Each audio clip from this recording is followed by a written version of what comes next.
ఎన్నికలప్పుడేమో super 6లని super 7లని బాండ్లని ఇంటింటికి వచ్చి ప్రతి ఒక్కరిని మోసం చేశాడు.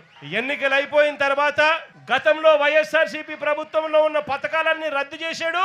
చదువుకుంటున్న పిల్లలకు ఫీజులు అందక, ఫీజు రీయింబర్స్మెంట్, విద్యా దీవెన, వసతి దీవెన అందక పిల్లలు చదువులు మానేస్తా ఉన్న పరిస్థితులు.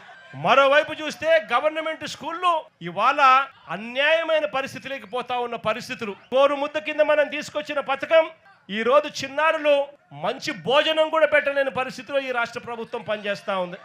పిల్లల చేతుల్లో ట్యాబులు కనపడాల్సిన చోట, ఇంగ్లీష్ మీడియం బడుల కింద గవర్నమెంట్ బడులు జరగాల్సిన చోట పిల్లలకు ఈరోజు నాసిరకం చదువులు అందుతా ఉన్నాయి.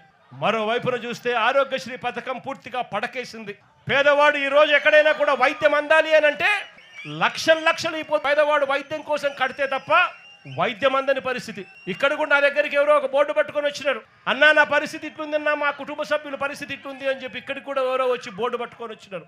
అదే మన ప్రభుత్వ హయాంలో ఏకంగా ఆరోగ్యశ్రీని 25 లక్షల దాకా ఉచితంగా చేసే వైద్యాన్ని పెంచి 3300 ప్రొసీజర్లకు తీసుకొని పోయి ఏ పేదవాడికి వైద్యం బాగోలేకపోయినా కూడా ఆ పేదవాడి చిక్కటి చిరునవ్వుతో వైద్యం అందించిన పరిస్థితి నుంచి ఈ రోజు పేదవాడు కనపడితే బోర్డు తిప్పేస్తా ఉన్న పరిస్థితిలోకి ఈ రోజు నెట్వర్క్ హాస్పిటల్ తయారయ్యాయంటే వైద్యమే స్థాయిలోకి దిగజారిందో చెప్పాల్సిన పనుల.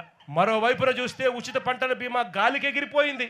మరోవైపున రైతులకు ఏ ఒక్కరికి కూడా కనీస గిట్టుబాటు ధరలు రాని పరిస్థితిలో, ఏ పంటకు గిట్టుబాటు ధరలు రాని పరిస్థితిలో ఉంది.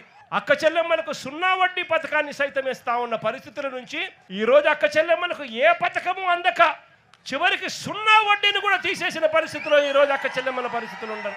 దేవుడు చూస్తూ ఊరుకోడు. ప్రజలు దేవుడు మొట్టికాయలు వేసే రోజులు త్వరలోనే ఉందని చెబుతూ